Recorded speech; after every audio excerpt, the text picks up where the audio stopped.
Joining me in the studio are Mike Mlengana. He's the president of the African Farmers Association of South Africa, AFASA, and Liberty Ncube, who's the chief economist at the Competition Commission. Thanks so much for joining me in ANN7 Prime. Mr. Mlengana, I'll start with you. What obstacles have black farmers faced so far in Gauteng and South Africa? Thank you. I think the first obstacle is access to finance. That's a major obstacle. The second one is lack of access to markets. And the government then has been asked, we have been requesting the government to implement what is then called preferential procurement. The government is the major consumer of goods, especially agricultural products. So we have requested the government to actually force the its departments to purchase goods from us. And I think that one we can fight and win. The one that is continues to worry us is the one of the lack of ownership of land. We do not have security of tenure, as most of the black farmers do not. And the consequence is that most of the farmers, they don't take responsibility for what happens in the farm, because they do not have, the farmers themselves cannot take responsibility because they don't own the land. And it is funny because the Freedom Charter states clearly that the people who live in the land shall own that land, not lease that land. And we wonder why the government cannot release title deeds to commercial black farmers so that, one, we can have access to finance, which is very important for agriculture in South Africa. What can the Competition Commission do to assist with some of the issues that Mr. Mlengana has raised? The Commission in recent years has been pursuing innovative remedies. So in the area of mergers, the Commission has set up funds.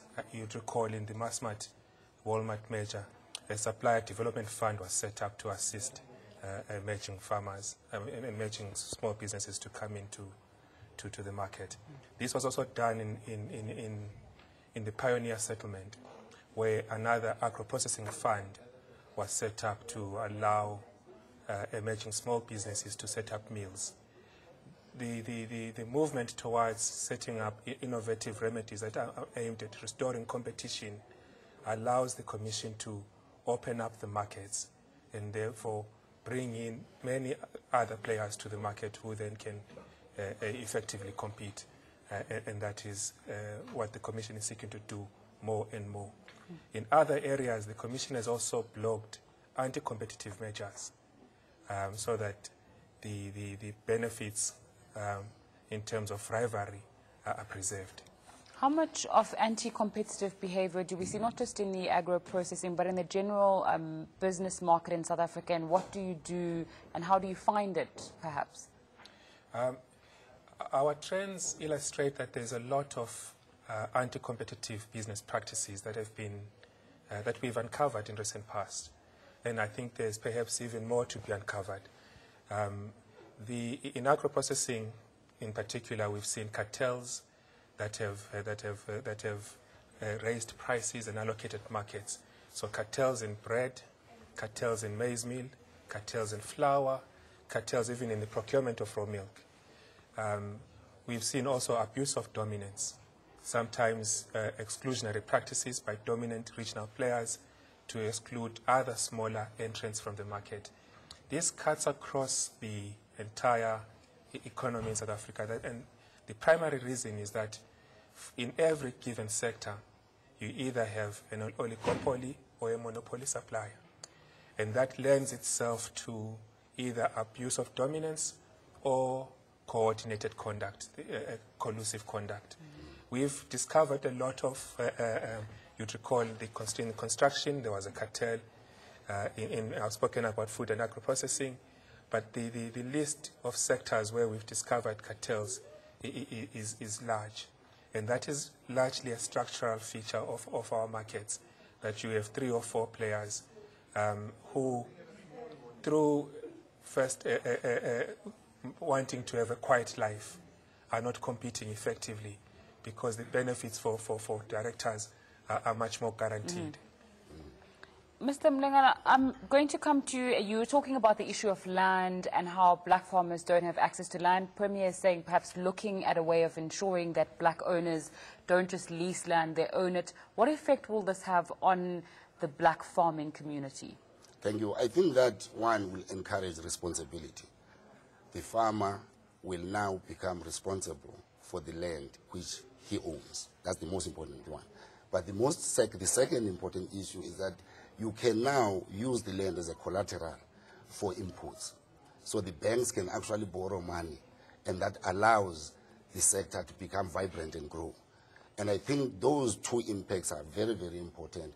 If we do not allow black farmers to continue we need to allow the black farmers to continue to own the land. And once they own the land, responsibility that will lead to self-reliance becomes the order of the day. So what's happened up until this point? You keep on speaking about a lack of responsibility and almost a lack of growth because of not owning land.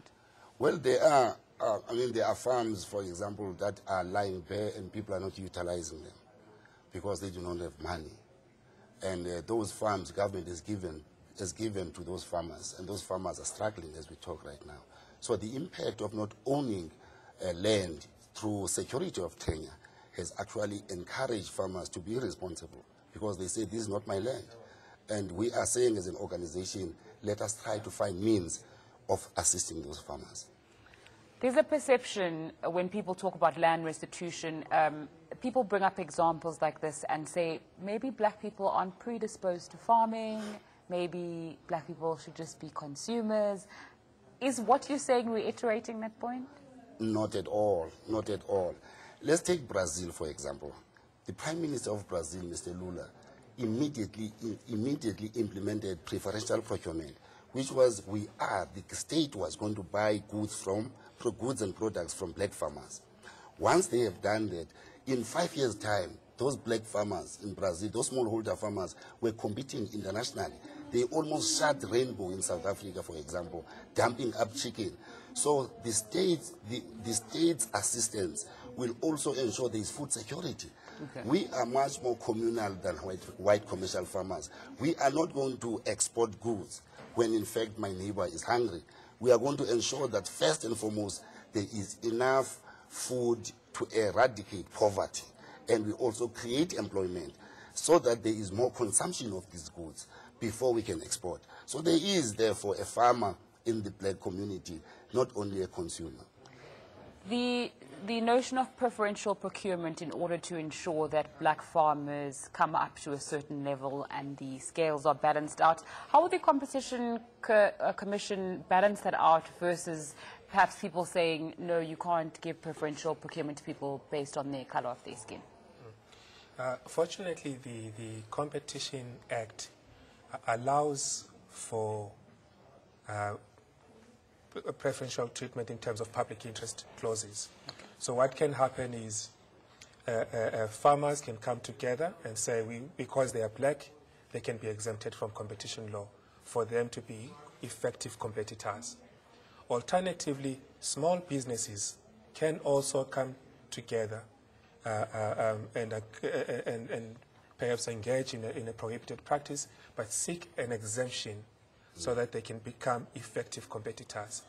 So the design of the Competition Act allows for these public interest issues to be pursued in order for the sustainability of either black-owned firms or even small businesses in that regard to become effective competitors.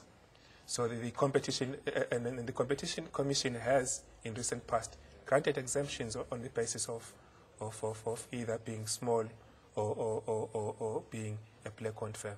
Thank you very much for coming to speak to us. Mike Mlengana from the African Farmers Association and Liberty Mncube from the Competition Commission.